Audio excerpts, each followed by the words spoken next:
stands, one nation, under God, indivisible, with liberty and justice for all.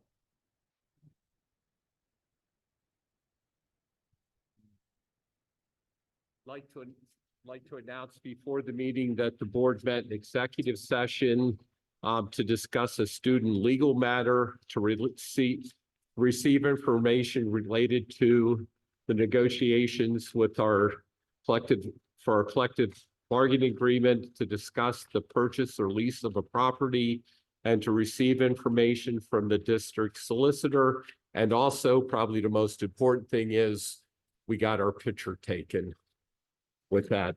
So that was definitely the highlight of the evening with it. And at this point, ask for approval to approve the minutes for tonight's meeting, incorporating any additions or deletions. So moved. Thank you, Mrs. Johnston. Second. I'll second. Thank you, Mr. Wagner. All those in favor? Show of hands, please. I believe it carries 9-0 since we're all here. Next is to approve the minutes of the last reorganization meeting, the regular board meeting, both held on December 5th. The minutes for the policy, personnel, legal, and education and programs committee meeting on the 19th of December, and the buildings and grounds finance committee held, the education and policy meeting was on the 14th of December, and the buildings and grounds and finance committee meeting, which was held on the 19th of December. So I'd like a motion to approve those minutes, please. So moved. Thank you, Mrs. Johnson. I'll second again. Thank you, Mr. Wagner. All those in favor? I believe that motion carries 9-0. Second was by Mr. Wagner. Next, I'll turn it over to Mr. Romersky for recognitions and student council. Thank you, Mr. Donato, and good evening, everyone. It's great to see all of you. Thanks for coming out on this rainy day, and hopefully that goes away pretty quick.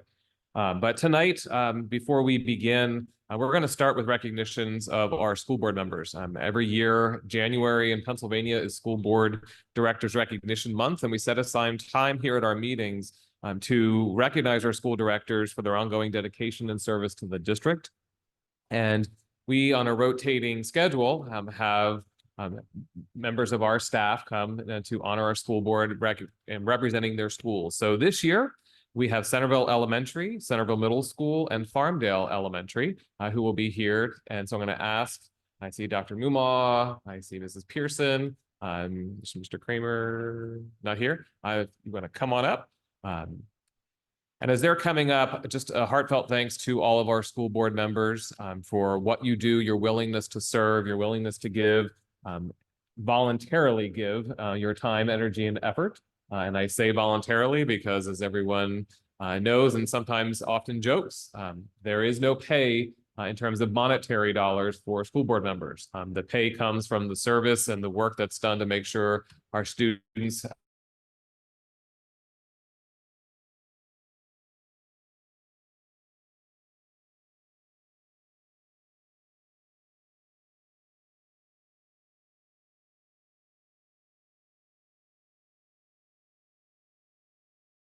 this evening. To honor your service, the students on the WCMS crew created a special video for you this evening.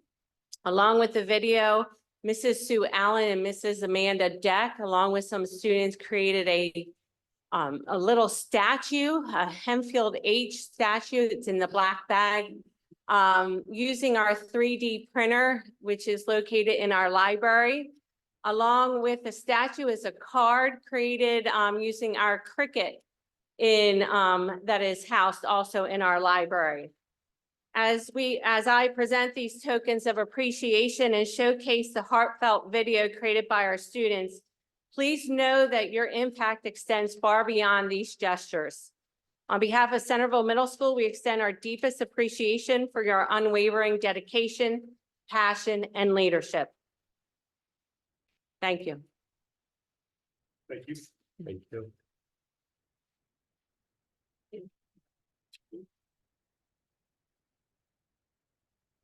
We appreciate the school board. We appreciate the school board. Thank you, school board. Thank you, school board. We appreciate everything you do. Thank you, school board. Do you know what the school board does? To help our school be a better place. Thank you for everything. Thank you, school board, for everything you do. Do you know what the school board is? They make decisions for the school that are good for their students. Thank you for helping us and making our school good. Love you guys. Thank you, school board. We appreciate everything you do for us. Thank you, school board.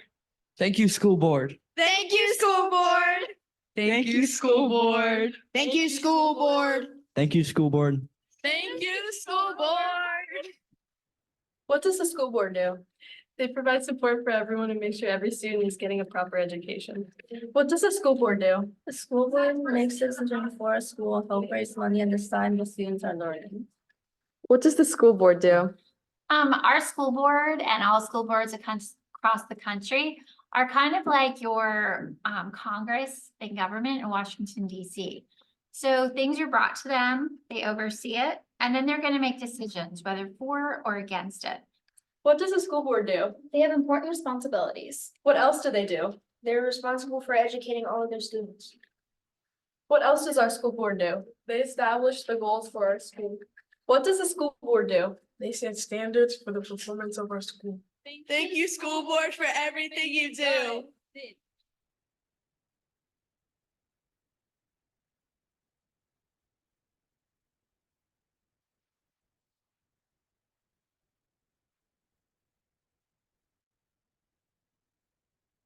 Mr. Kramer, principal of Centerville, was unable to be here this evening. He had another commitment, so I am presenting on behalf of Centerville as well as Farmdale.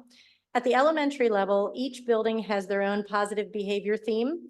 At Farmdale, ours is Be the One, and we focus on being safe, respectful, responsible, and engaged. And at Centerville, they have Centerville Pride. So we decided to play on that since we are asking you to show our pride in Hempfield as well as to be the one, to make sure that you're keeping all of our students and staff safe, you're being respectful, responsible, and also fully engaged in making the best decisions possible for our school district. So to start off, I'd like to share with you the Be the One video that was created at Farmdale.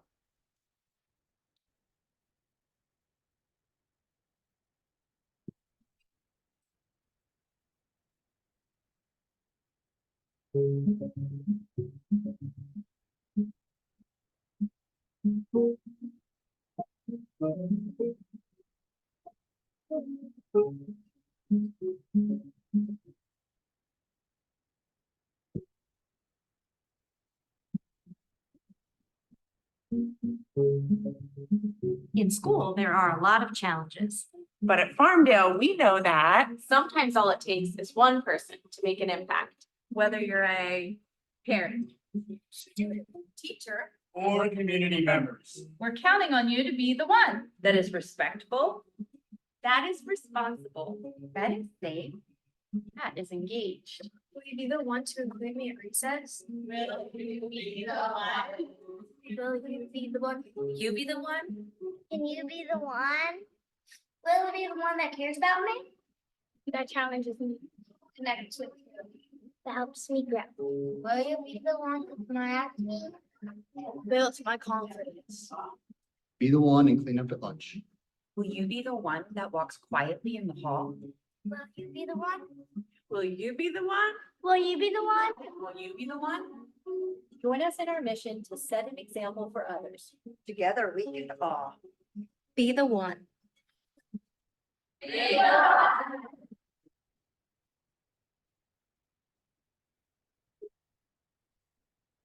So something that we strive for each day at Centerville is to show our pride of our school district, our school, and just that respect for one another. And at Farmdale, we strive to be the one. So each of you has received a tumbler that was decorated by students at Centerville and also at Farmdale. And we have awarded you inside with a Centerville Pride certificate, as well as 2 fish tickets. We have regular fish tickets that you can come and spend at our Falcon Card if you'd like. And also our golden fish tickets, as well as our Be the One tag. Just as a reminder that, you know, you have an extremely important job, and we really appreciate all of the time and dedication. As Dr. Mumal and Mr. Bermersky has shared, you know, it's a very challenging position at times, but with every challenge comes a lot of miracles, as one of your tumblers says.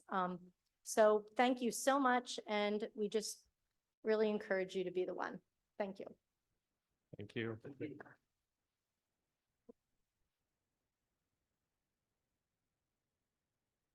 Sorry, I do have to ask one question. When I come to Farmdale again, may I bring these tickets along? And you said I could get a prize.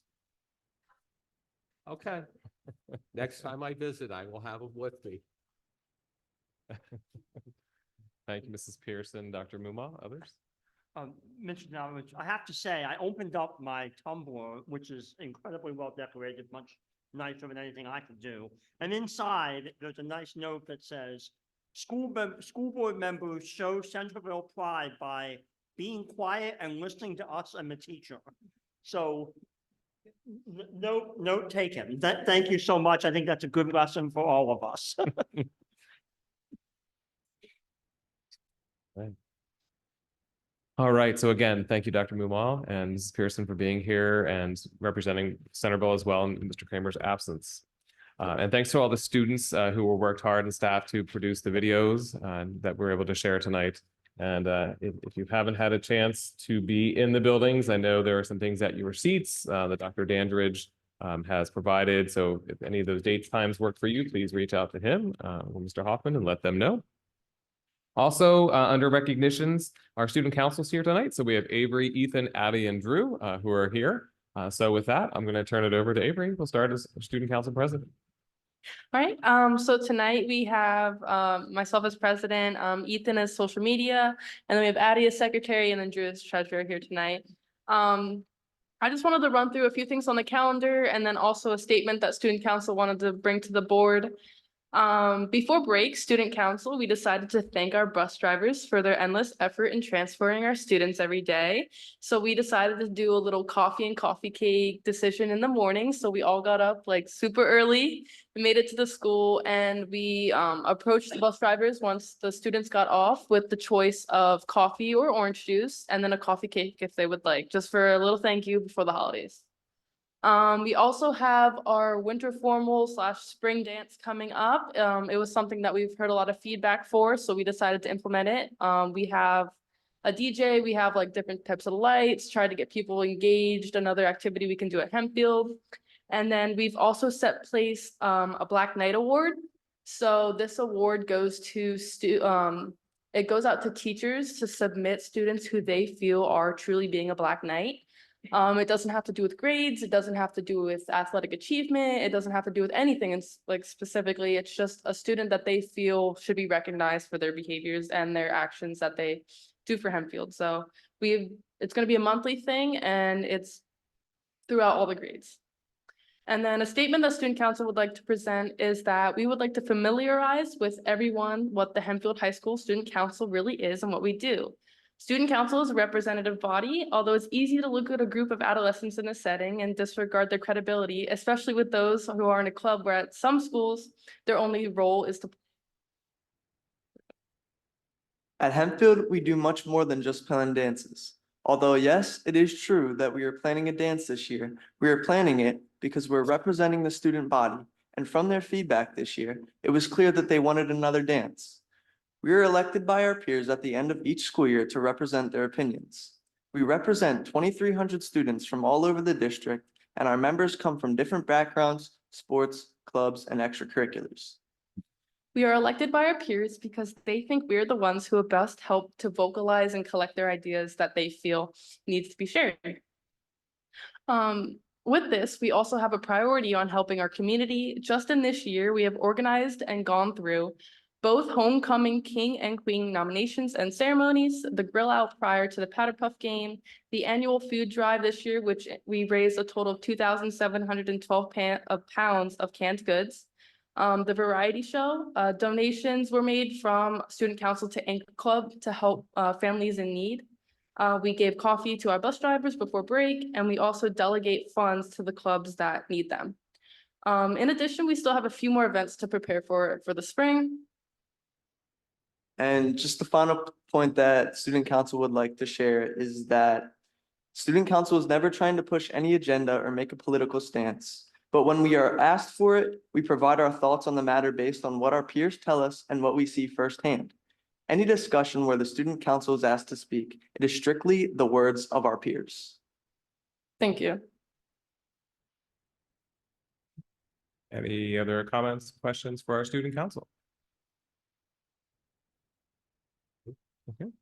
Thank you very much. Thank you for being here. And again, the extra effort that the student council did right before the break for all of our bus drivers, the coffee, the orange juice, the coffee cake was so appreciative and so well received by our bus drivers. In fact, many were so taken aback that our students would be so willing to thank them in such a manner. And it was a really great way to kind of ease on into the break. So thank you for the extra time, energy, and effort you put into that for our bus drivers. So great work. And I'll thank you for Hempfield Food Bank. I didn't realize the amount because I haven't volunteered there. I'm going tomorrow to volunteer. But again, we serve every Monday and Wednesday, about 100 families each week, which would be approximately 400 people use the service each week with it. So food you get is tremendous. So thank you on behalf of them and the community for doing that.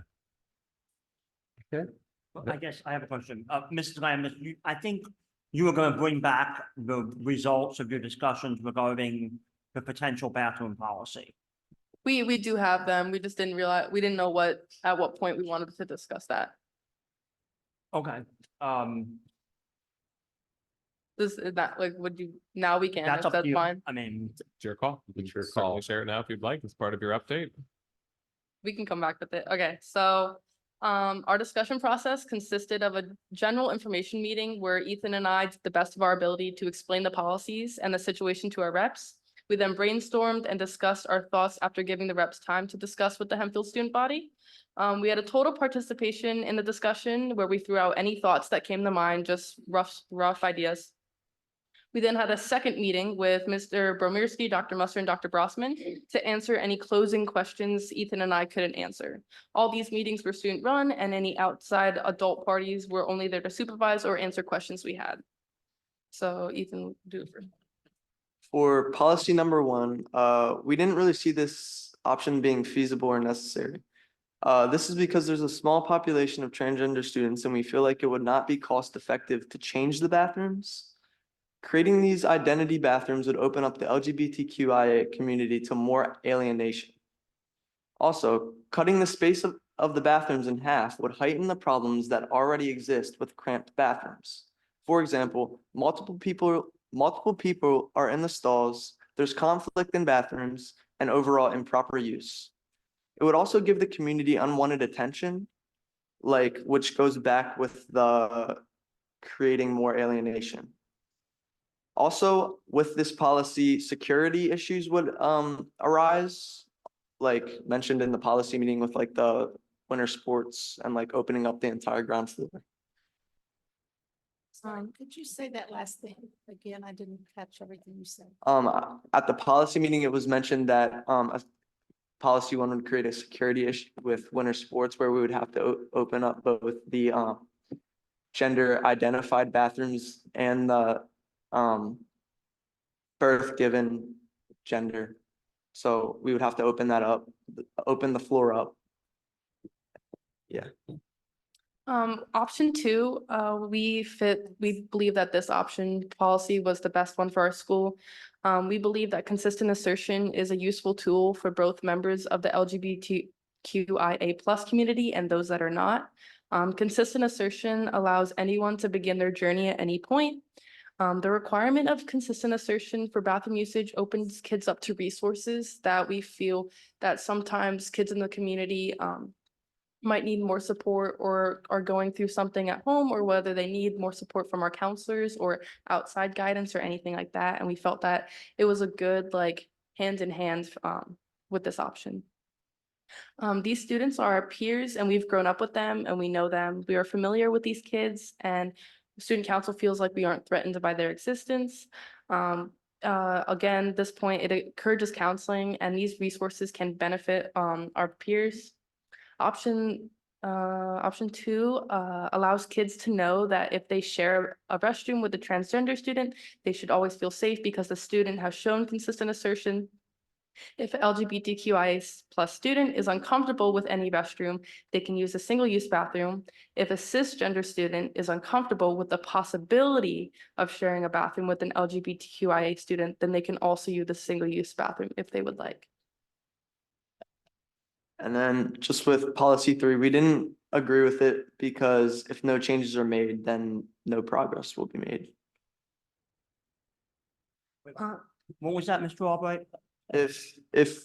So policy 3, it's just basically what we have now. It's like your birth given gender is what bathroom you use.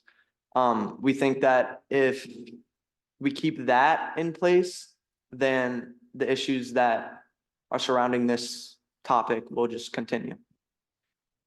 Okay, thank you. And then we just wanted to make sure that it was known for everyone that this consistent assertion is a very individualized process.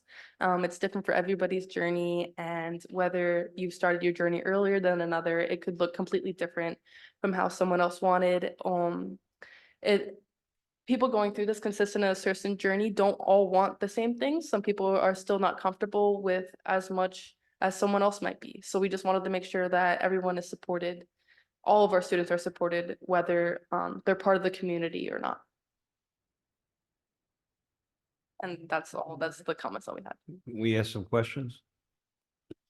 Yes. How many so total students just out of the as- what, 20? Student council, again, as when we talked about the policy meeting, if you don't feel comfortable answering them, please don't feel like you have to. Sorry, Mr. Marish, you can go ahead. So my question is, how many, what do we have, 2,500 students in the high school approximately? 2,200? 2,200. How many of the 2,200 students were surveyed in what you just did, what you came up with?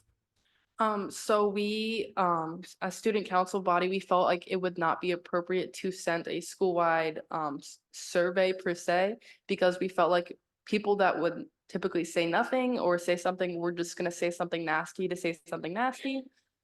We felt like it would be made of a joke. So what we did is we had our student council reps go into their classrooms, go into their personal communities like bubbles, everything like that, go out to the Hempfield School District and survey themselves, like using their voice and talking to their peers like one-on-one to try to get more of a real response rather than students hiding behind a screen, because sometimes that can get a little dangerous.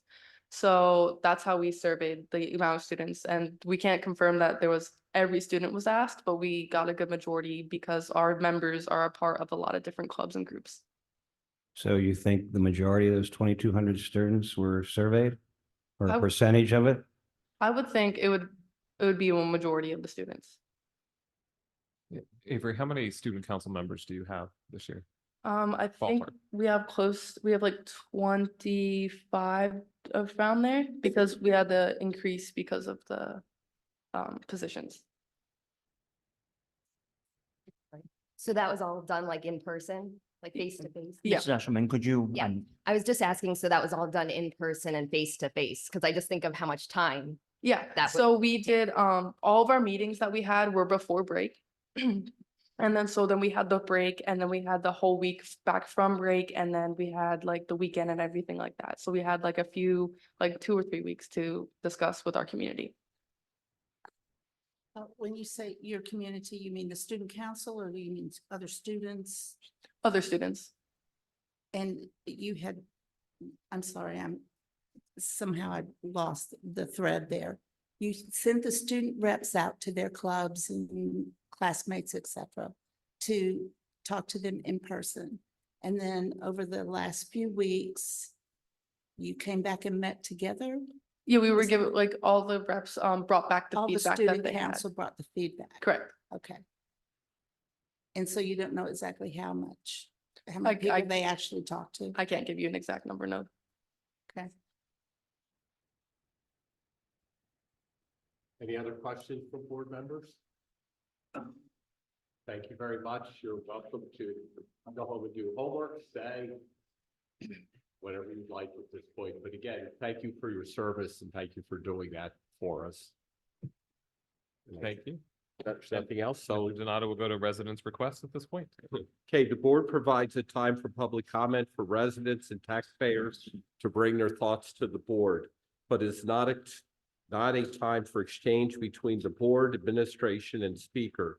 We ask that speakers refrain from identifying specific students, staff, or community members by name. Residents and taxpayers who are interested in making public comments must complete the electronic registration form prior to 3 p.m. on the day of the meeting, which would have been today. And I believe we have 8 members. There will be a clock up on both sides on the screen, and Mr. Graham will take over from here. Thank you, Mr. Graham. Our first speaker this evening is Aaron Small, who will be followed by William Crawford.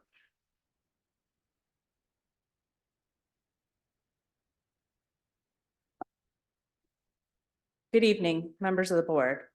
Although I have shared my thoughts with the board in writing, I had yet to speak publicly to express my disappointment that the board has chosen to spend time and attention on drafting policy related to facilities and bathroom usage. This discussion appears to have been triggered by an unspecified number of complaints and concerns. These concerns are not shared by myself nor my children, who are current students of the middle and high school. I do not believe that there is a clear and specified need for such policy at this time. There are far more pressing needs facing our district. For example, last week, another school shooting happened in Iowa. 1 student was killed and 7 other students and staff members of the school were wounded. In my mind, ensuring that something like this never happens in Hempfield seems to me to be a far more pressing and real safety concern than policy related to bathroom use. In the years that I've been attending school board meetings, I've rarely, if ever, seen violence prevention or crisis intervention be a topic of such detailed discussion, despite the fact that there is a very real chance that gun violence could impact us at any time.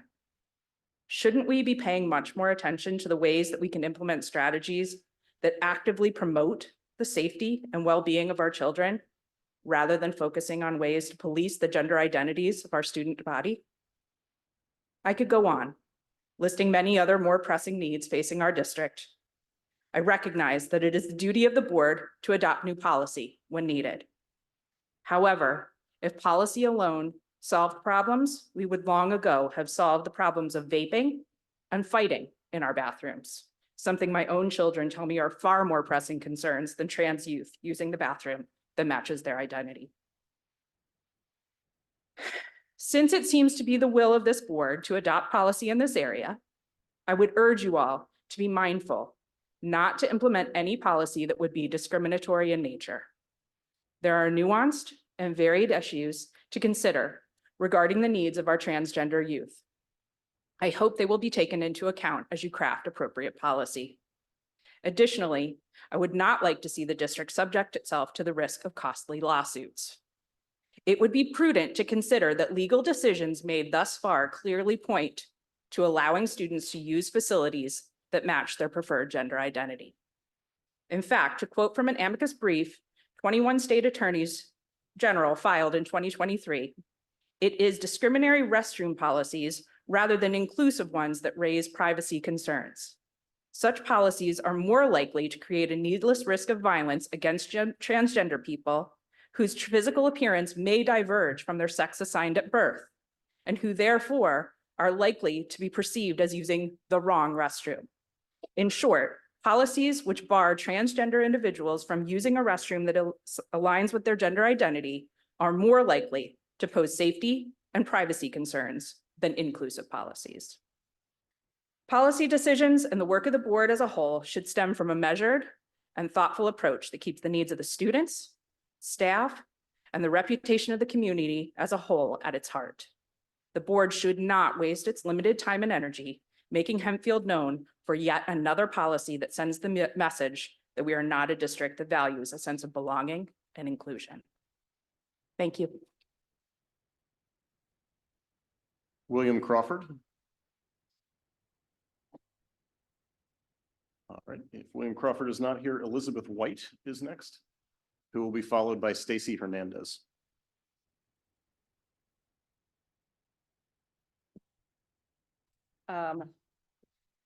I'm not going to be as eloquent. Just going to tell you that right now. Good evening. It's good to see all of you. I have been a member of this community for over 20 years and involved in a variety of capacities in that time. I have a daughter who graduated 2 years ago, and I have a son who is currently in 10th grade. I spoke to this board, or some of this board, I guess it's changed, about 2.5 years ago when the issue of transgender athletes was pretty much first brought to the attention of the board. And I have to tell you, I'm frustrated, I'm slightly angry, and I'm disappointed that I'm here again. I am a licensed social worker, and I have the extreme privilege of being a school social worker in Lancaster County. And I've worked with students for 20 years. I'm incredibly proud of this student council and what you have said this evening. And I really urge this board and this community to listen to the voices of your students, because that is who you are making decisions for. I gave statistics last time, and I just want to really, really quickly just kind of briefly say that there was a study, research done by the Trevor Project, which is a resource that supports the LGBT community at large and specifically students. And at this time, which was probably, the research was done about 2.5 years ago, 40% of those in the LGBT community seriously considered attempting suicide in the last 12 months when the research was done. More than half of those students were transgender or non-binary. 48% of that same population engaged in self-harm, 60% of which were transgender or non-binary students. On the flip side, it is very easy to put protective factors in place. The use of preferred pronouns with a student in that community reduces their risk of suicide by half. When I spoke to the board 2.5 years ago, it was almost a call to action. It was absolutely a warning that this is a life and death situation. I have worked with students for 20 years. I have sat in a room and talked to students who have harmed themselves, who have attempted suicide, who've attempted to take their own life because they don't feel safe in their school community. Please don't think that those students are not here in Hempfield, because they are. We are adults. We are tasked with protecting children. The least we can do is to set policy and to make a unequivocal statement that says we respect, we support, we honor, and we see you for who you are, for who you tell me you are. It is not my business whatsoever to tell a child who they are. Most recently, this has personally affected my family. I have a small pride flag outside of my home, and I live in a small community with an HOA, and it has been taken out of my yard and thrown in the street and thrown on the sidewalk recently. Whatever, you put it back in the yard, right? My son came home on a Friday night this fall, and pardon my incredibly inappropriate language, and informed me that someone on the bus called him a faggoty ass bitch. Let me make it clear. Children do not make statements like that unless they feel incredibly safe and supported to do so. They don't go out on a limb, and they don't spread hate if they don't think their peers will support them. I got obviously incredibly upset with this.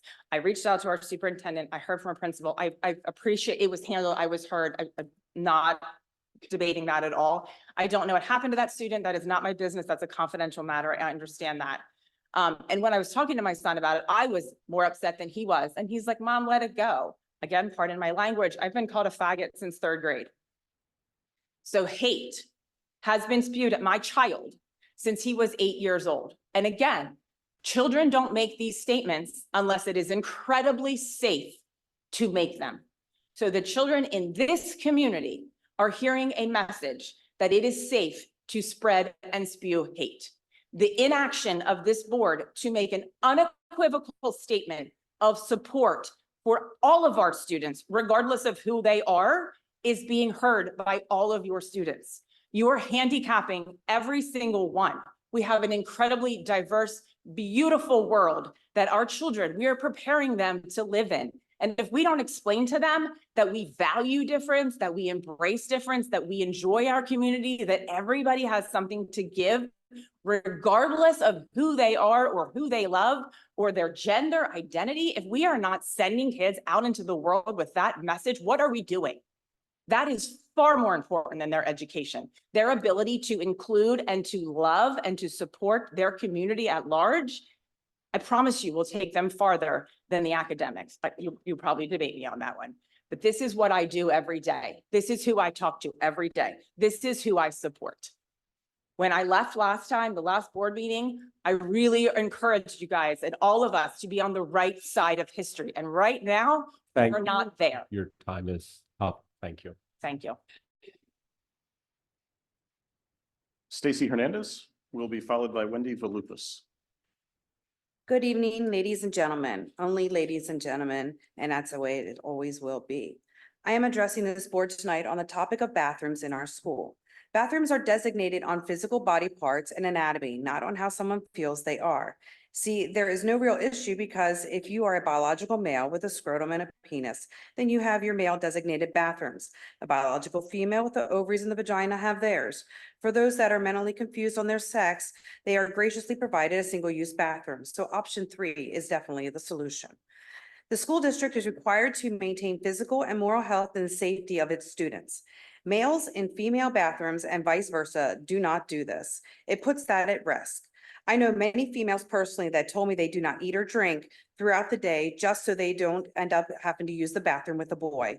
One I know who only has one kidney and is supposed to be required to drink more, yet doesn't. How does this protect these girls' morals, physical and mental health? You've already heard a speech on an incident with a young lady trying to go to the bathroom with males hanging out, claiming to be females, thinking they are entitled to be in that bathroom. How awkward for that female and in a violation of her privacy. It's embarrassing enough to be on a menstrual cycle, opening up and a packaging of a pad with other females in a bathroom, let alone with guys. But it would be the same in a male's bathroom if a female is in there dealing with menstrual issues with tampons and pad disposals in a stall. That is not something for a male to be around either. Why are we affirming the mental confusion of these boys and putting female safety in jeopardy? What happens when you allow option 1 or 2, where you can use whatever bathroom one identifies as at a sports event, and a 50-year-old man trans who is actually a man, walks into the girls' bathroom with your daughters? I have heard an argument where they say nothing is going to happen with males and female bathrooms.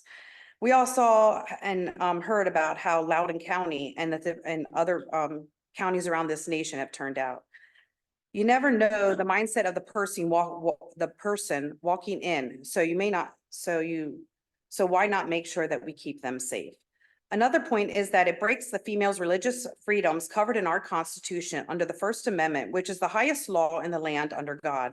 It is the religious right of a female to not undress in the presence of a male that is not her husband. That is not just Christianity, but Judaism and Muslim beliefs also. This is where we will find many litigations now happening all over this country. We're all worried about how much money it will cost to be an inclusive, but in reality, it will cost $0. Why would you have around 3,300 students, middle school and high school students, feel unsafe in their designated restrooms when the percentage of transgender students have higher availability of bathrooms, but don't want to use those bathrooms designated to them? I know in Centerville Middle School, there is not one kid registered as transitioning, yet you would let anyone in that bathroom.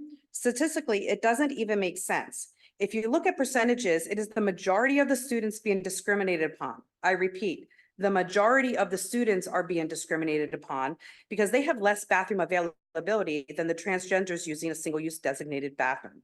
The transgender community has been supported an alternative to using a bathroom not of their biological sex.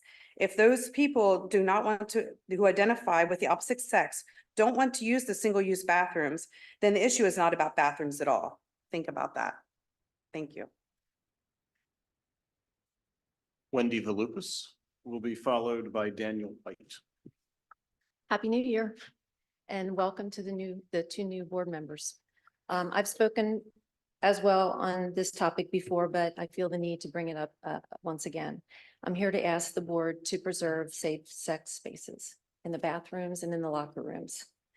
Let me start out by saying I have total empathy for any child who isn't comfortable with the sex that they were born with and who feels the need to identify as something different. I feel especially a lot of empathy for children that don't have a good support system at home as they go through those journeys. So we do need to have accommodations for those children. The good news is we do have those accommodations already in the school. We have single-use bathrooms. And I think that, you know, it really does infringe on the majority of the students who do not identify as something different than their biological sex, to expect them to use a different bathroom when you have a small population at this time. And if that population changes, certainly accommodations will have to grow to accommodate.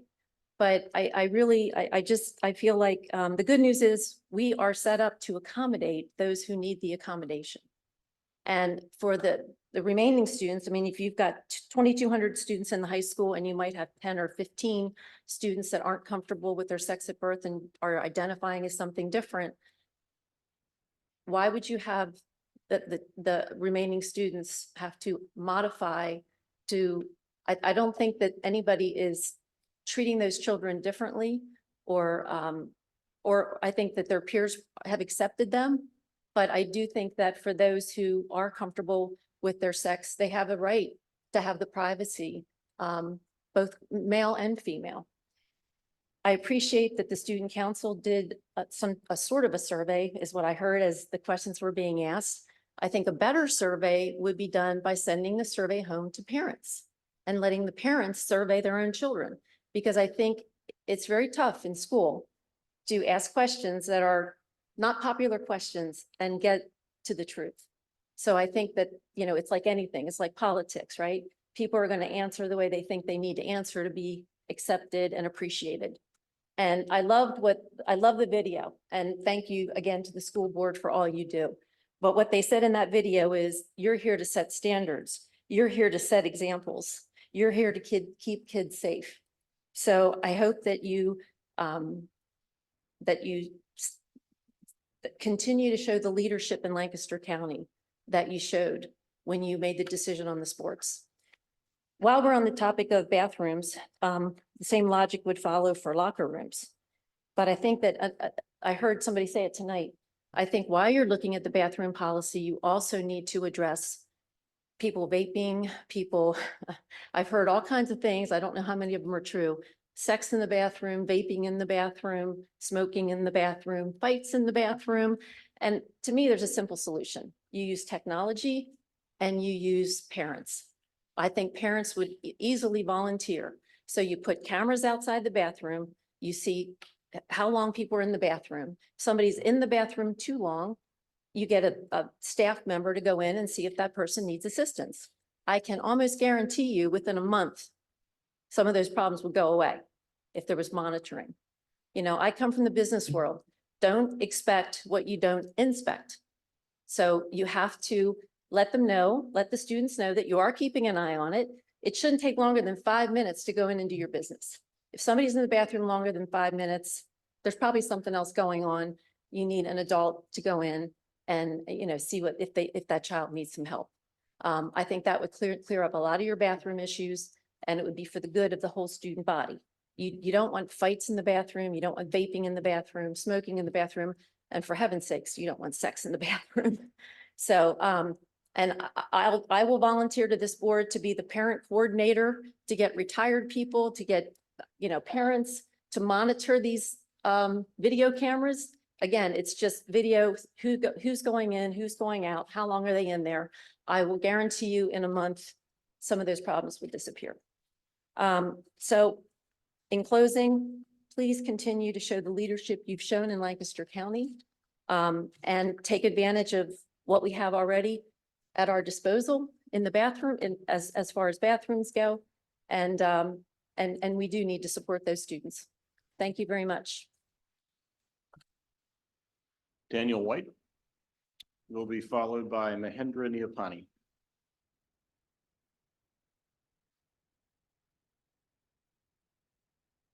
Good evening. Main reason for speaking tonight is the bathroom issue. I'm upset that after all these years that I have attended and spoke out against biological boys in the bathrooms of biological girls is pathetic.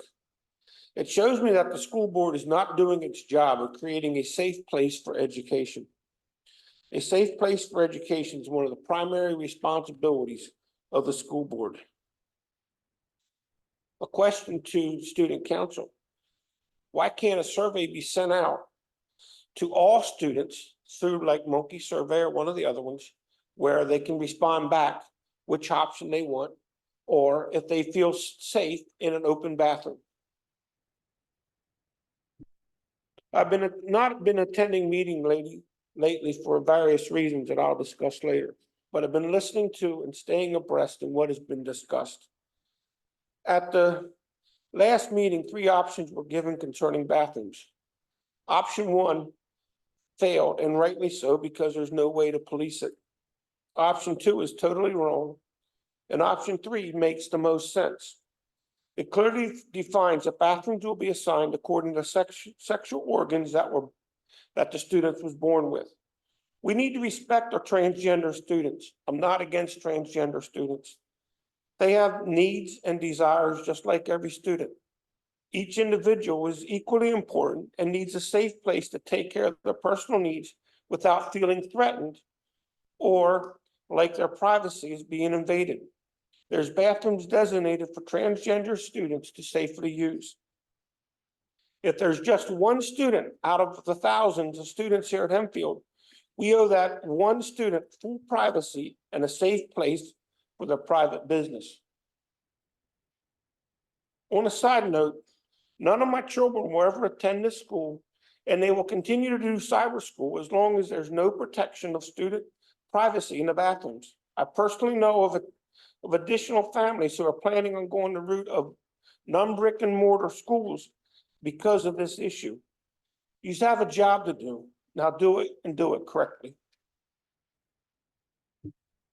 Now, I heard each one of the Republican candidates. I can't speak for the Democrat candidates, that board members, but I know the Republican candidates stated that they were running to protect the rights of students. You owe it to the voters to stand up to your campaign promise or resign. Now back to why I haven't been here for a while. It's hard for me to say, but my oldest son decided to transgender to a female after he turned 21. So I personally understand transgenderism and what they're dealing with. For I watched my son go through this transition, and he's continuing to do it. And I've seen my son go from a self-confident young man to a very indecisive and emotional individual. Since I found out about his transitioning, I began to educate myself on the trans movement. What causes someone to do this? I've spoken with professionals, read books, watched documentaries, etc., trying to wrap around what would cause my son to go this way. What I learned is that no one's dealing with the real issues on hand. Instead of dealing with the hurt, deep voids in their lives, they're being told to start this new life as a different gender. And then they're instructed to only listen to the trans community. And they're given new friends to listen to. My son is being told to only go and listen to the trans people. He's not to talk to his mom and dad anymore. He's not to talk to his siblings much. He's to listen to only transgender people. And that's who he has friends with. He left all his friends that he had in person and is strictly going with friends online that are trans. And it's destroying him as an emotional person. And there's like this deep hole that's there, and instead of being dealt with, it's being covered up, and they're building a new life just listening to these certain people who are educating them, and all of a sudden that's being eroded. The hole is being eroded underneath. It collapses in. No wonder we hear such suicide, because no one's dealing with the root issue. And my heart is out for these students. We owe them, and we owe each straight student a private place to use their bathroom and a business. So go ahead and do what has to be done. Thank you. Mahendra Neopani will be followed by our last speaker, Dembar Subadi.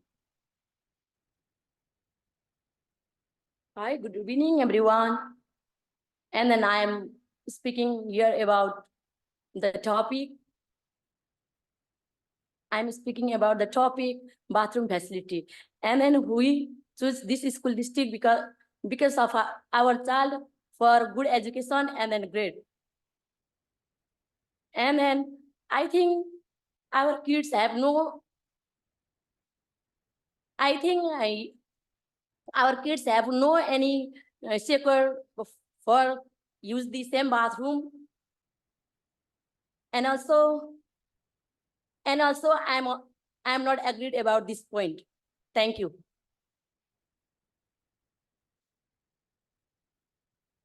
And our final speaker is Dembar Subedi.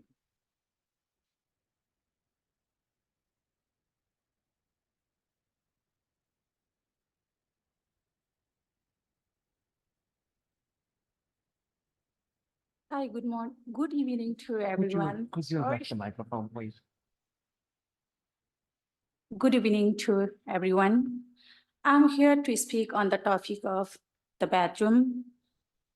I am the resident and the taxpayer of this school district, and my two daughters, they are attending this high school. So I disagree with the biological boys and biological girls to using a same bathroom. This goes against our culture and tradition.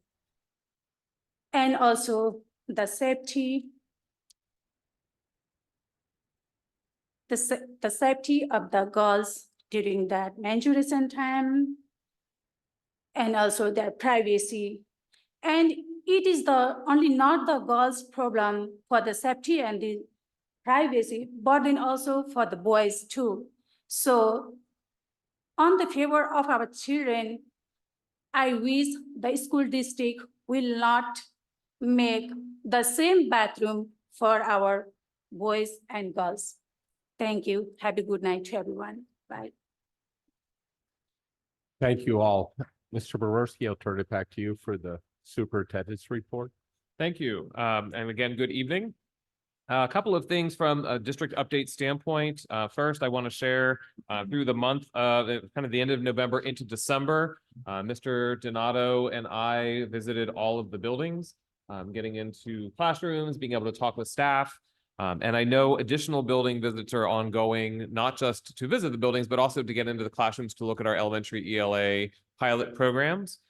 And so I do just encourage our board members that if you do have interest to get in to see either the Savas or the Wit and Wisdom elementary pilots, to connect with either Dr. Dandridge, Mr. Hoffman, or myself, and we will find a way to get you into those classrooms. And just before you go on, because I am doing this, but at your seat, you will find a paper they put out. So it gives specific instructions. And again, the last date is in February, but I'm sure both Dr. Dandridge and Mr. Hoffman, if you can't make any of these, I would highly encourage you. This is the time of the year where now the teachers really are up and running, and it is they've all had experience with whether they're new or piloting again for another year. They've all adjusted to using the book. So again, if you can't make it to one of those times before, please try to do that. I know the teachers appreciate when we come in to visit. I'm sorry. Nope. Thank you, Mr. That was going to be my president's report. So now I can say nothing in the president's report. Also, before the break, had the privilege, I was at the high school when several acts from the variety show were performed for the students. And I just have to say, we know that our students are amazing and talented at all levels. But it was just amazing to see our students not only perform, but more importantly, to be so well received and appreciated by their peers. It was just absolutely phenomenal. And so I want to thank our student council for continuing the efforts with the variety show, because it does allow our students in a different way to shine and let their peers see the different strengths and talents that they have that they wouldn't normally get to see. So thank you. It was another great opportunity. And coming up, we are basically getting ready to start wrapping up the first semester within the school district, meaning that we are just about halfway through the school year. And so at the secondary level means we'll be switching to the second semester. At our high school, students will be switching classes. Into the February timeframe, we'll be finishing our second trimester at the elementary level. And a lot of great work and a lot of great accomplishments have occurred in the first basically half now of the school year. This month, coming back after the break, at the high school, we had Keystones and state required assessments administered at the end of English 10, our literature course, biology, and Algebra 1 for students who took those courses. So a lot of work went into planning and organizing to make sure that was able to go off very smoothly and successfully. So I want to thank our high school staff for all the work and efforts that they put in for that particular schedule, because it does have an impact on the day-to-day operations at the high school. Also, in the second half of the school year, we'll be sending information out as it gets closer, but as to put on your radars, we have our musical coming up, which is Fiddler on the Roof. It's always a great event to watch our musicals. Later in the spring will be dance theater. A couple of pieces from a other district standpoint. It has been mentioned this evening with regards to vaping. We've been having many internal conversations for a while now in terms of how to address that particular topic. We will be bringing that topic for discussion to the board in February. As the board knows, I serve on the Lancaster County's Health Advisory Council as a representative from the educational community. That council has individuals from different medical organizations and emergency management services and other groups. Our charge is to look at topics, examine topics, and then bring information back that they can take to the commissioners to determine, is there any specific action that can be taken? And I have asked that this topic become a topic on that council agenda at a future meeting, because while as a school entity, it is certainly impacting our schools, this is not just a school issue. This is a societal issue that impacts everybody. And so we need everybody's help here, as it was referenced, to really starting to dig in to find out, why, a lot of the whys and what can be done to help our individuals who are quite frankly addicted, because vaping causes and has a high level of significant addiction. And so it is very hard for individuals to stop. And so what we need is to provide resources and education to our community. And it has to be a collective effort. And so we'll be bringing some things back for some initial discussion to look at what do we do from a policy standpoint, how do we start addressing this? There are things in place in the school systems, but it's not enough because we alone as a school entity cannot tackle this issue. And so we want to make sure that parents have right resources. And I think when I think back to our requests for assistance when COVID hit, and we said we need help to figure out how do we open schools and keep our schools open. This is that same kind of topic because again, schools alone can't do this. So that's something that we will be bringing forward. And also from a district standpoint with regards to the budget, as a board that the state budget was not approved on time. Typically, the budget should be approved by the end of June. However, in August, the basic ed funding and special ed funding was approved, and that started flowing to school districts. However, it wasn't until December that the fiscal code, the school code, and other bills that we need to figure out how to operate within the school system and how to be able to use some of those dollars was actually approved. So for the board's awareness and also from the community standpoint, there will be some new grants coming out from the school code and fiscal code and things around mental health, safety and security, targeted safety grants, environmental repair grants. There will be grants in terms of school facility operations, and we will be looking at what we will actually be potentially eligible for, and we will certainly apply for what we can apply for with the hopes that we will receive funding. However, most of those grants are moving towards competitive grants, which makes it definitely more challenging for us as a school entity to potentially qualify, but we are still going to try. And so as we move forward through that process, we will certainly keep you updated. The other piece that I wanted to share with regards to some of the state budget requirements is that in the 26-27 school year, the current school code bill requires a financial literacy course at the high school level for all students. That is something that as a district, prior boards many years ago set as an expectation and requirement. So we are well ahead in that respect. There will be a standards review process in regards to that specific content area. So if we have to make any changes to that course, we'll certainly bring it to you. But good news there is while other school districts across the state do not currently have that as a requirement, they will have to add that moving forward, but we do have it. So that is a good thing. And there continues to be a lot of support for pre-K counts. In fact, there is going to be more data collection coming out and expected from the state in regards to pre-K counts. And as you know, we partner with Owl Hill Learning Center, and we operate 2 pre-K counts programs out of Landisville Intermediate Center. They're open to all of the families in our district if they meet certain income eligibility thresholds. Then we also have a Head Start pre-K counts program as well, which is housed out at East Pete. So we are definitely making great strides there in terms of early childhood initiatives, but there does seem to be some movement going on at the state with regards to recognizing the importance of that. So I just wanted to keep the board updated with regards to some district updates. Any questions on those before I get to the next topic?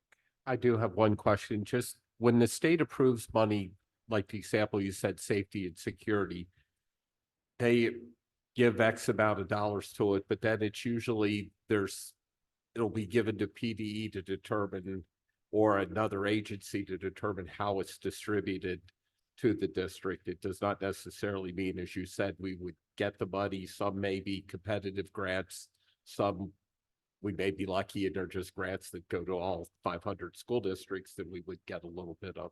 My understanding correct? Correct. There seems to be movement at the state level to move all of the safety and security, mental health grants, all of that from the Department of Education to the Pennsylvania Commission for Crime and Delinquency, otherwise known as PCCD. There's talk about that as to what will stay with the state and what will go to PCCD. And so there's discussion right now. And so over the next month or 2, we should be getting more information as to what that will look like. Yep.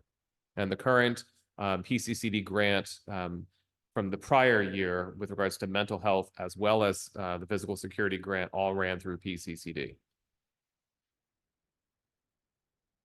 Thank you. You're welcome. The other item on the superintendent's report tonight, because we do receive ESSER dollars, we are required, as all school districts, to have a health and safety plan, and we must review that and have discussion about that every 6 months. And so this is our 6th month requirement. And so our health and safety plan that we adopted several years ago has served the district well. And so at this point, it is my recommendation that we keep the plan as is. As it has been written, it is on our website, it's publicly available, has continued to be publicly available, and not to make any changes to it. But I do need to open it up for the board, should there be any discussion or need from board members to want to talk about possibly making any changes.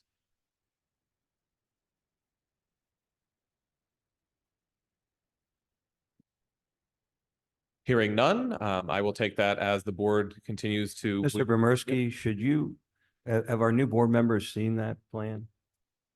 Yeah, as a parent, I've read it on the website. Okay, I just want to make sure they're familiar. That's fine. And so we will continue, we will note it in the minutes that it was brought up for annual or every 6-month review. We will continue to maintain it. It will stay live on our website, and we'll do all the necessary updates for that. And we'll revisit it again in July. And that was my question, is now the ESSER funds are either about to be exhausted or are exhausted, how much longer do we continue to do this, or don't we know? The requirement under ESSERS will end as of September 24. In terms of whether there's still a requirement beyond that, whether it's through code or whether it's through legislative action for a health and safety plan, is yet to be determined. Okay. So we will review this again in July, and then we'll have to wait and see what that looks like if we need to bring it back in the January of 25. Okay, thank you. You're welcome. With that, you have the calendar of events for upcoming meetings, and the monthly enrollment report is attached. And if there's no other questions, that concludes the superintendent's report. I have a question regarding some of the things that we heard tonight from the community and some things that I've heard some rumblings about. If a big concern are that there's a lot of fighting in the bathroom, I understand the vaping. That's what we usually hear about. And also, I guess, sexual activity. As I recall, when we've asked Dr. Brosman specifically, how's the fighting? And it's like, oh, we don't have, it's under control or not as much as we used to have.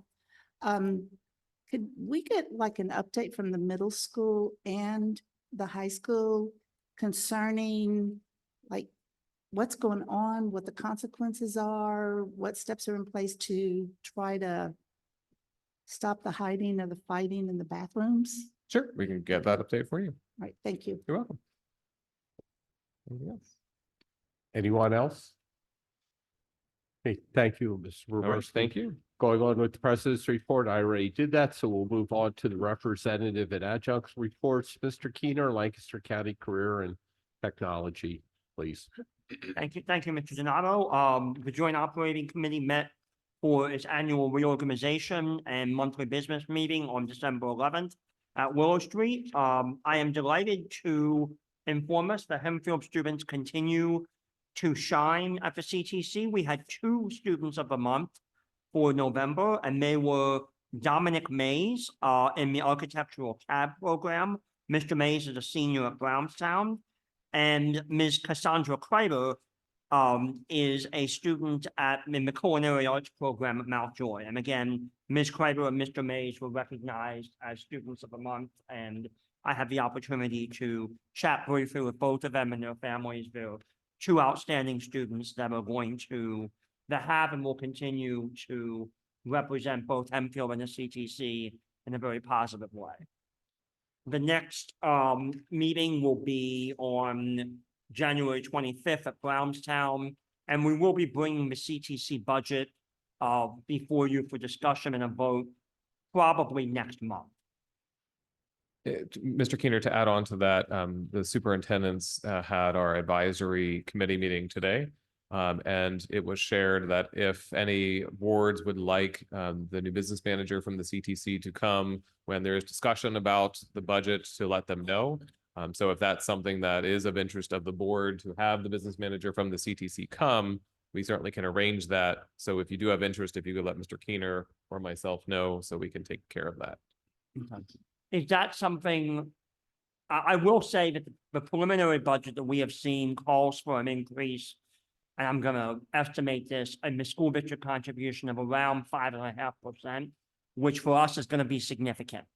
Given that we are, of the 16 sending districts, we are the second largest contributor to the CTC's budget.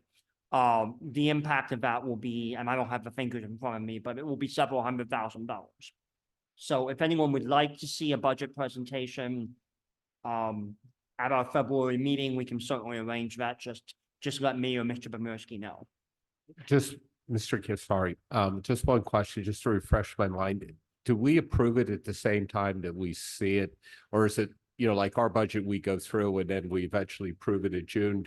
Are we getting it in February or, sometime before the February meeting and then we have to approve it? Traditionally, that's how they've done it. I mean, we are not under an obligation to adhere to their schedule. So that's up to this board. If we don't want to approve it at the February meeting, we could certainly vote at a subsequent committee meeting or at the March meeting. And my only question is, I'd like to see the budget to know and find really what the budget person here. I don't want to bring him here for no reason and understand that, but without actually looking at it. I will say that a significant portion of the increase is due to the CTC's new collective bargaining agreement. There will have been also some fairly significant increases in administrative expenses and some increases in programmatic expenses. Mr. Keener, I've only received a very preliminary budget. Will you be getting an updated version at your upcoming meeting? I can absolutely do that. And then can you also check, because we received information that we are expected to have the vote back to the CTC 3 days after our February board meeting. Okay, again, that's what's expected. We are Right. under no obligation to adhere to their schedule. And that's what I just wanted to confirm, because if their timeline is different than ours, so if they have a state deadline that they have to submit, we just need to know that Yeah. for our purposes. Any questions about the Lancaster County Career and Technology Center? Okay, thank you, Mr. Keener. Moving on, IU13, Mr. Maris. Yeah, we had our meeting in December. The only thing noteworthy is we attended the new Jonestown Elementary. It was formerly Jonestown Elementary School for, was it Norlebco? And they had merged their elementary schools, so they had this extra school. And the IU is repurposing it for IU purposes, and it was very good meeting. I think they're going to make good use of an older school, which is still in decent shape. So it was a good meeting. That's all. Questions? Thank you. Hempfield Area Rec Commission, Mr. Wagner. Nothing substantial to report that's new. However, one or two quick announcements. Number one, there has been a bit of a change in the guard, so to speak, of board membership for the rec center for this year. So I'd like to go ahead and welcome in Mrs. Brady, who will be serving alongside me and me alongside her for the rec center. So welcome. It's a lot of fun. It's a good group. We are having a meeting that is scheduled for the 24th of this month. It is a Wednesday, as they normally are. And so I will actually not be here for the February board meeting due to a mandatory work meeting in Florida that I cannot get out of. It's a company-wide meeting, so I may enlist you to give the update when at that meeting. So thank you. Okay, thank you very much. Safety and security, Mr. Garber. Yeah, Safety Security Office is very busy. I don't want to bring updates, but there's a lot going on.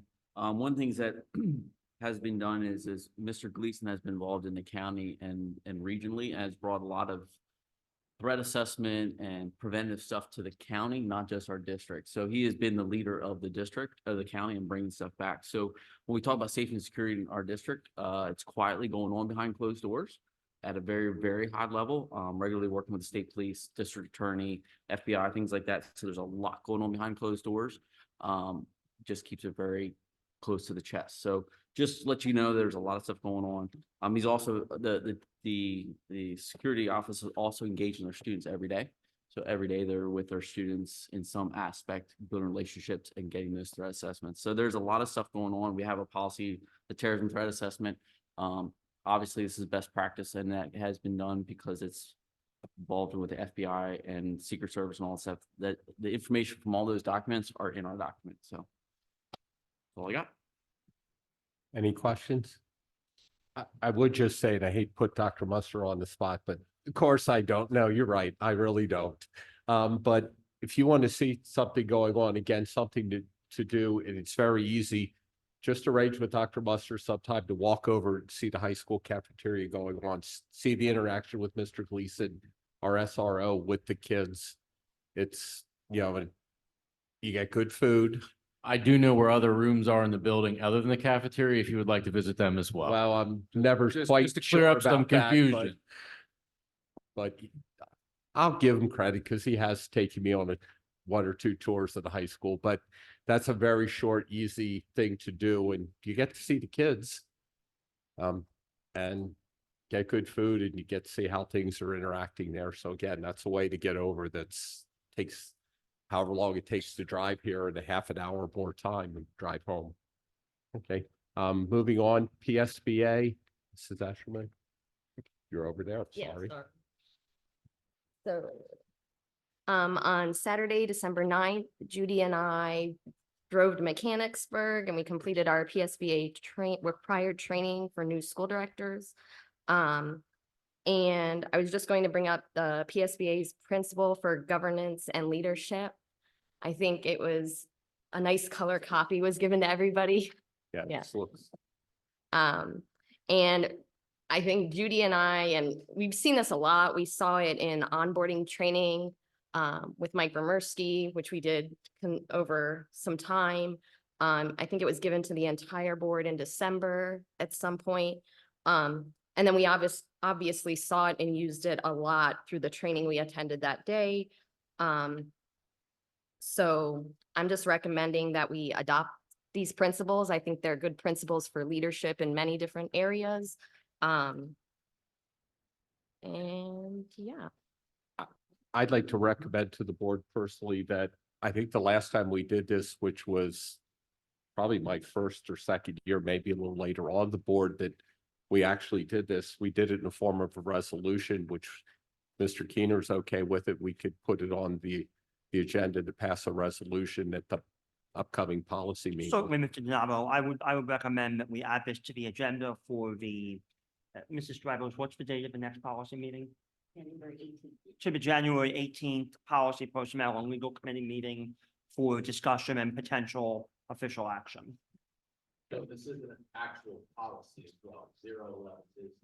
Board's policies. Yes, we understand that, Dr. Okay. Musso. It just would be basically recognizing this, but no, it would not be a district policy. No, I'm saying it is a policy that we last visited in 2016. So if the board would like to take action, I would like to update the policy as well, if that's the desire of the board. So you're recommending that this be put on in I- conjunction with I- that? If that's the desire of the board, if the board's of this understanding that they're going to accept this as a resolution, it would make sense to update our policy, which is basically most of what this says, with some minor revisions, that would be an opportune time to do so. Okay. Yes, we'll put both of them on January 18th. Good. Anything else, Mrs. Etcherman? No. Okay, thank you very much. Going on with the standing committees, buildings and grounds, Mr. Maris? Yeah, we met in December and it was a fairly short meeting. Mrs. James gave us a brief update, feasibility study, more to come there. And there were no action items. That was basically it. Thank you. Finance, Mr. Wagamuth? The only thing I have to report is Myers, Patsy and Associates presented the results of the audit, and I just want to thank the administration and specifically Mrs. Hall for the work that she did in making sure that audit was clean. Okay, thank you. Education and programs, Mrs. Johnson? For any details for our meeting, December meeting, it's all posted.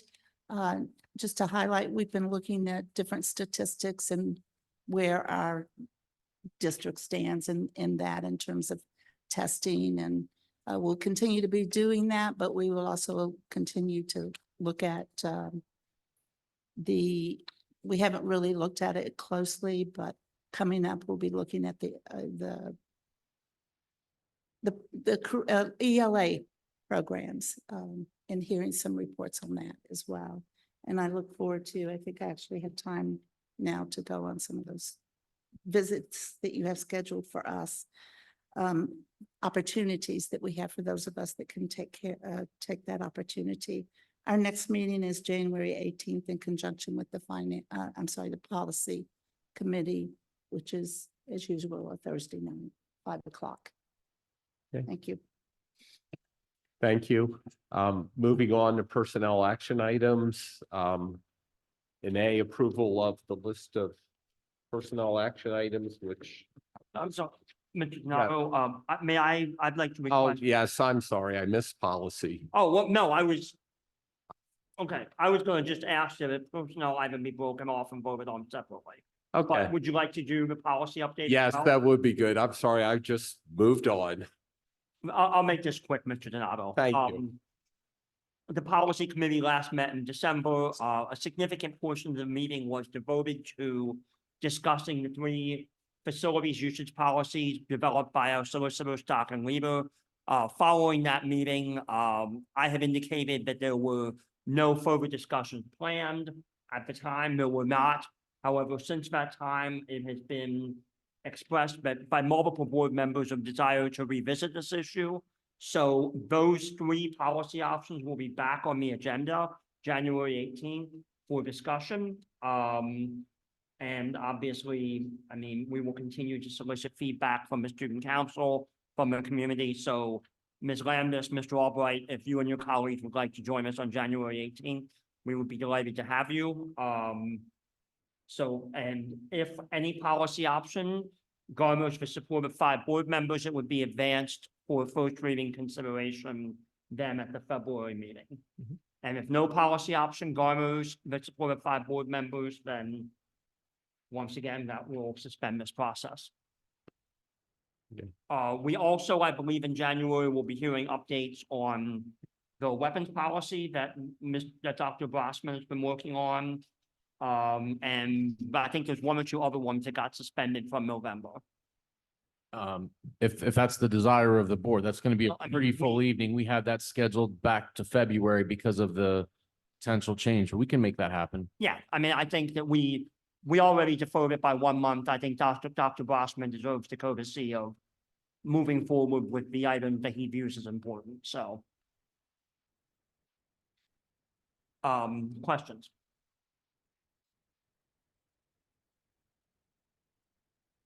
Okay, thank you, and I'm sorry again, I missed you with that. Now we'll move on to approval of action items, which I know Mr. Keener wants to pull one out. I believe there's a total of 10 different personnel items in there for approval, and Mr. Keener, go ahead.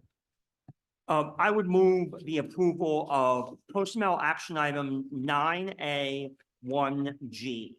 Accepting the resignation due to retirement of Jacqueline R. Stribos, Executive Assistant to the Superintendent Administration Building, effective July 5th, 2024.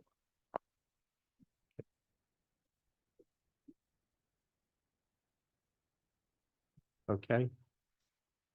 So could I get, other than item 9(1)G, could I get an approval to, and then we'll vote on that one separately. Could I get motion to approve the remaining personnel items other than 9(1)G? And again, if you don't, we just sit here. After we get the motion, then So second. moved. Okay, thank you. A second? I'll second. Thank you. Questions now? Yes, I have a question about, the, emotional support.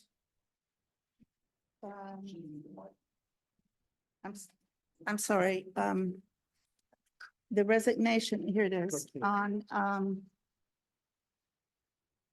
E, the resignation of the therapeutic emotional support teacher at Landisville at the Landisville Education Center.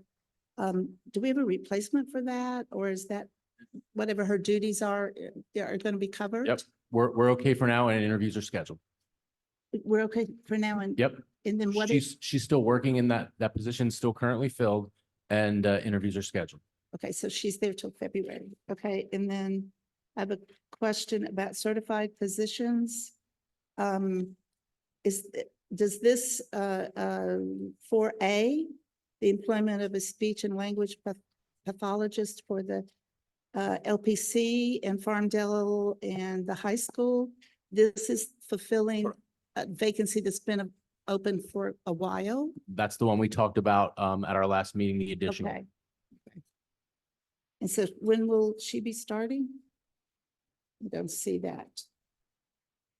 As soon as we approve her, then she'll go through the process of being. I think there's a hold from our current school district, so I'm not 100% sure on the current start date, but I can get that for you. Okay, thank you. That's the only questions I have. What's a typical hold from I mean, 60. okay, thank you. I have a question. Go ahead. Item 10B. I don't know that in my years on the board, I've ever seen approval to withdraw an offer. So I would like to better understand what is going on there. We can discuss that in executive session. I can't discuss that in public. For reasons. I think we need to trust the administration with this list. We aren't going to be able to know all those things, so I would suggest we move to a vote. Did the employee ever begin work? No. Okay.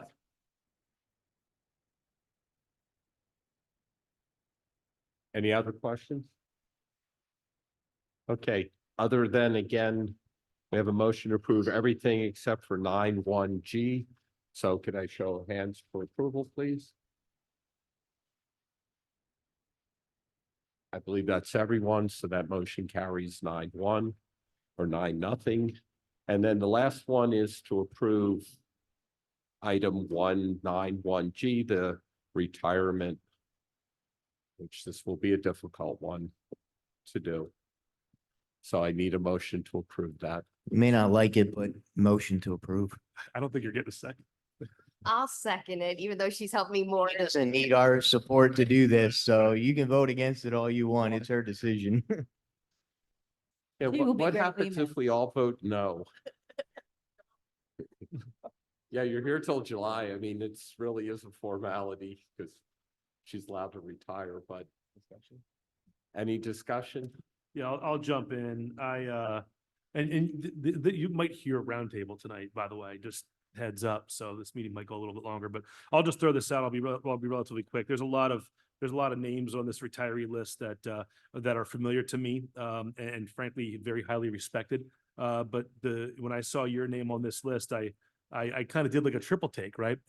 So to you, Mrs. Strybos, on behalf of the board, on behalf of probably many people in this room, in the community, and throughout the district, as far as I'm concerned, you epitomize organization, you epitomize respect, you embody professionalism.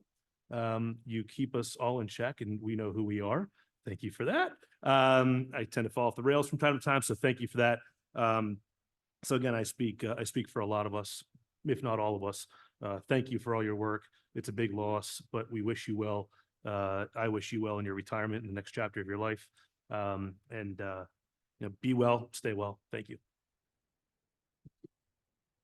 I also want to say, thank you. You'll be missed. Can't hear you. I'm sorry. I keep thinking I'm close enough and I'm not. Thank you, and you will be missed. You left, keep us well fed. Off the list. True, and you do bring us coffee too, so. Yes, so she takes care of us in a lot of different ways. Even when it was like dumb questions that I would call and say, how do I get to that file? Tell me again. Anyway, we really appreciate your support and just all the help that you've given us over the past time. We'll miss you. I'd like to add too that I think I might be the only one at this table that has benefited both as an employee of the district and now as a board member from some of your prior responsibilities. And you were always there, whether we were in different buildings, but you were always helpful. And you've been such a welcoming face to both Megan and I these last weeks. So thank you for all those years. Jacqueline, thank you very much for your service. You're fairly quiet, but you get the job done and are very efficient. A year or so ago, I think I said to you or Mike, hey, can we have something a little more healthy, a pizza? And she got us some veggie pizzas, which was awesome. So thank you for the veggie pizza. Mrs. Strybos, I just want to add to the chorus of voices, thanking you for everything you've done for Hempfield. I obviously had the pleasure of working closely with you during my time at board leadership, and you don't have an easy job. I mean, there's a lot of big personalities, a lot of herding of cats, and you do that with extraordinary grace and extraordinary competence, and we will miss you. So best of luck in your well-deserved retirement. I'll echo everybody else. You are very good at keeping everybody in mind. Herd of cats is a good way to describe it. When you give us something we need to fill out or sign, you have everything pre-filled out or give us examples, or you make our life so easy. So I appreciate that, and the retirement's a good thing. And I'll just add, as beginning teachers, when we're student teaching, we're always told that the building secretary and the custodian in the building are the people that we're supposed to get to know. And I've always found as a teacher and administrator, that's true. And I'm sure Mike's going to add something to this, but working with you throughout the years, and I kid you sometimes, but sometimes I truly actually believe that you're the boss of the district sometimes going through there. So I know we've talked and I know what you're planning, at least to begin. So do have a great retirement. So I didn't know this was going to occur. I mean, I knew it was on the agenda, but in terms of the pullout and conversation, because we have our annual retirement dinner, but I will be doing this a lot over the next several months. But you were one of the first people to welcome me to the district back in 2015. And it has been my absolute pleasure and privilege to get to work with you side by side for all of these years. And I am grateful that I actually had a lot of notice of this announcement that was coming. So it's been some time to prepare and to come to terms with the reality that it will happen. But I just truly and sincerely, from the bottom of my heart, thank you for everything you've done over the years.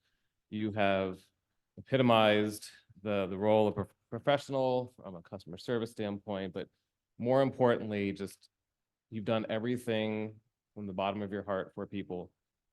with pride, with passion, with dedication, and you've given so much of yourself to the district and to anyone that has been in front of you for anything that they have needed. And with retirement coming for you and Bill and spending more time with your family and grandkids, you absolutely deserve it. And I wish you nothing but the absolute best.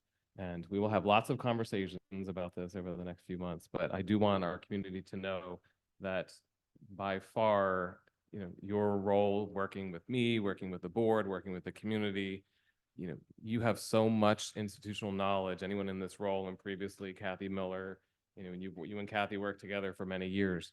The fact that your selfless giving and your constant attention to detail, and I cannot find anybody that can work as hard and as fast as you on anything, and for it to be so precise and exact. And I just truly thank you for always having my back and always being many steps ahead, and just keeping things so well oiled. And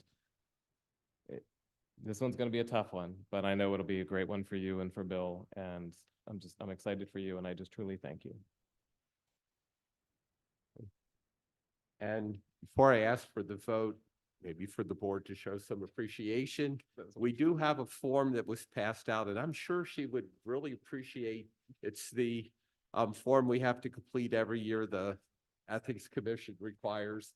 She probably would really appreciate it if we could get it to her within the next week, or at least by the policy committee meeting coming up. That would, she probably really would not have to chase us down. Now, I'll probably be the person that forgets to do it now, but. That's one last bird dog you gotta do. Okay, so there was a motion and a second. All those in favor? Motion carries 9-0.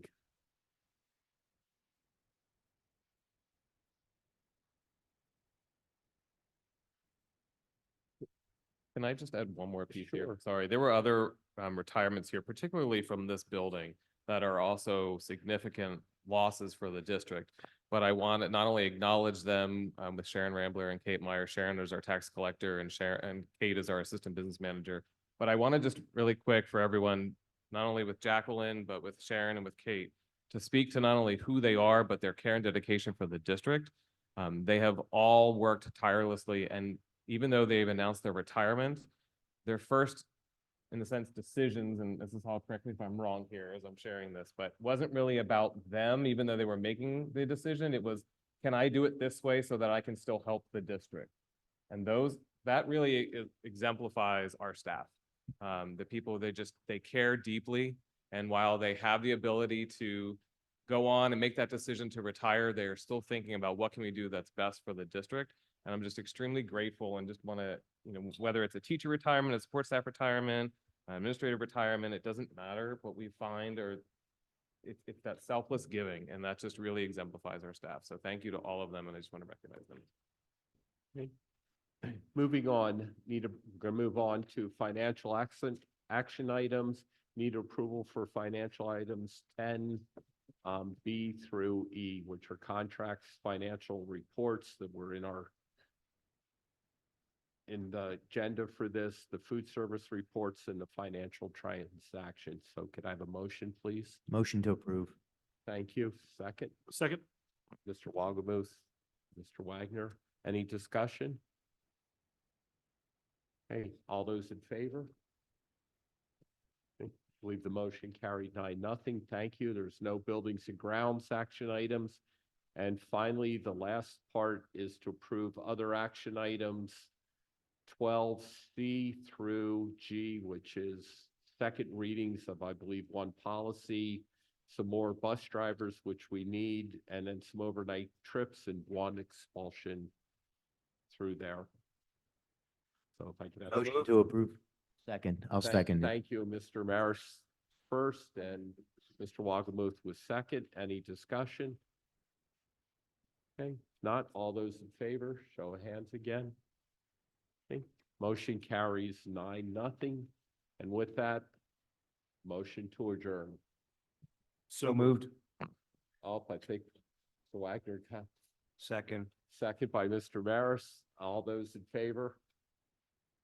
Okay, we are adjourned. Thank you. Have a good evening.